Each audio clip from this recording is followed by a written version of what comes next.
Hi everyone, and thank you for watching.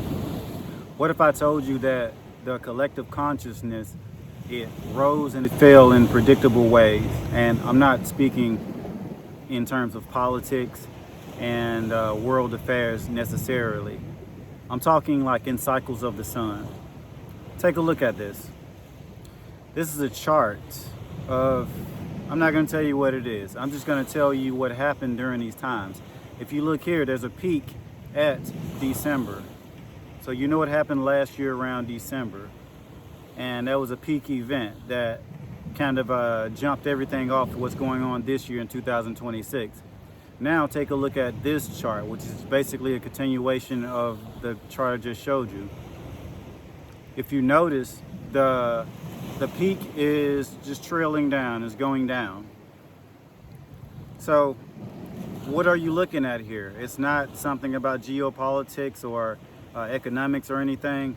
This is just a chart that shows you the cycles of the sun. Yeah, it's just a plain old sun cycle chart. Maximum sun cycles and sun cycles decreasing, or sun action, or sun power, or sun activities. So it shows when the sun activities rose and when they fell. Yeah, that's what this video is about. I'm gonna go more in depth and kind of explain to you what you just saw so it makes a lot more sense. With the sun, there's an 11-year sunspot cycle, or sun energy cycle. And what are sunspots? Sunspots, solar flares, coronal mass ejections, these are actions that happen from the sun, where the sun emits or puts out energy. And they say that the energy hits the earth and increases the earth's magnetic field. And I think that magnetic field protects the earth from radiation that comes from outer space. I forget the exact word they call it. There's an 11-year cycle, and this cycle, it rises and it falls. It's one cycle basically. And there are other researchers that say that there are lesser cycles, like an 11-day cycle or a 27-day cycle. I did some reading where they said the sun rotates, I think, every 27 days. I'm probably wrong on that one. Correct me if you know the exact rotation time of the sun. But the author of the book that I'm researching, he proposes that there is an 11-day sunspot cycle that corresponds to the 11-year sunspot cycle, or miniature versions of the 11-year sunspot cycle.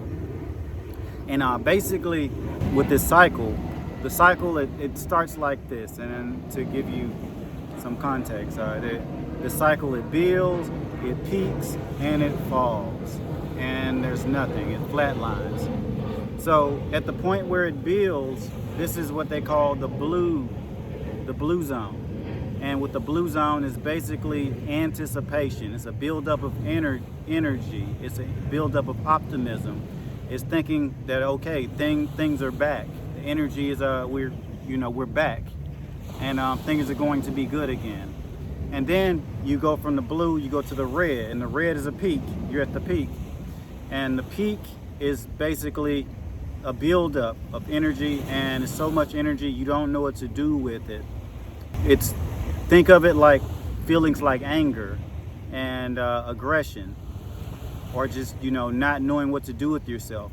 Things are becoming out of control. So that's the peak, and that's the point where you have a peak amount of sunspots or sun energy released from the sun. And then you get to the orange. Orange is where you go from the red and you start decreasing. And orange is basically where you lost control. That's where all that buildup in the red, you lost control. And this is where you got to watch out for people making bold moves and doing bold things. This is where someone, if they're getting ready to do something, this is where they make their move. So that's where that point is, right after the peak. And then after the peak, you get to the green zone, which you're crashing back down to the bottom. And the green zone is actually pretty positive. It's pretty good. This is when you feel really optimistic. You're letting everything go. You feel really free. It's like everything's over. All the pressure is gone. It's released from you. you're free now. And this is a really feel-good time. And it's the green zone. And then we get to the bottom, the very bottom, and it flatlines. They call it the purple zone.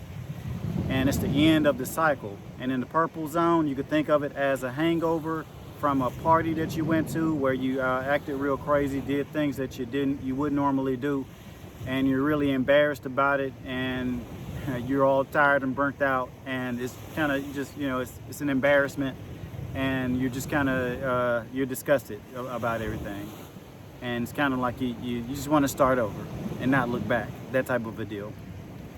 So now back to the chart that I just showed you in the beginning.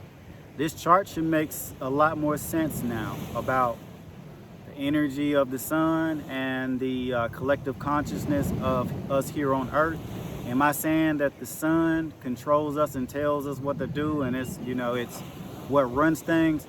No, not at all. I wouldn't dare do that. We all have free will. But what I'm showing you is there is a parallel in the amount of energy that is put out and the behavior that is also being acted out. So if you look at the chart, I think you have already seen it. At late last year, it was peak red zone. And now if you look over here to where we are now in the summer of 2026, we're at the decline, and we're talking about peace talks and market uncertainty and all kinds of things that kind of happen after recovery. But back late last year, it was a peak zone, peak tensions. It was the red zone. It's back when all the mess had just started happening. And early this year, that's when everything just kind of blew wide open and just kind of got crazy. So now we're at the point where things are cleaning up. And we're kind of looking back and like, oh my God, what have we done? So I'm going to talk about more topics related to this, but they're going to be very different and very useful in other ways.